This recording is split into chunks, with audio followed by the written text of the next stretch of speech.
Ito pa rin sinasabi ko sa'yo na dinala ito sa Caloocan, yung malaking dealer doon. Ito? Oo, ito bago lang ito eh.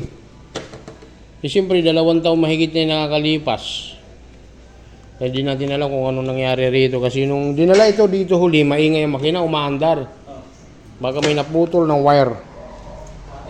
Sa may fuel supply kasi walang reaction ng kanyang fuel pump. The Bluetooth device is ready to pair. The Bluetooth device is connected Hindi dapat kasi may ugong successfully. ito. May ugong dapat to. Wala. So, tingnan natin yung nito. Next shot. Kasi dito yung ilalim nito banda, kaya hindi nila nakikita. Ang ilalim nitong ignition coil dito, o supply, putol.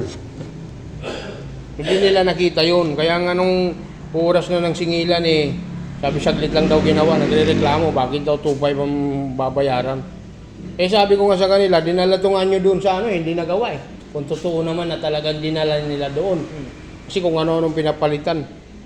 Dito ka ako, siyempre, tinignan ko, walang kuryente. Yung pala, yung bandang ilalim na ito na balatan, dumikit doon. Pero may kuryente to. May kuryente, himahina. Tingnan natin, baka umulit na naman doon ng sakit. Sinatambak ito ng ulan, init to sa labas, wala naman parking. Para matapos na yun.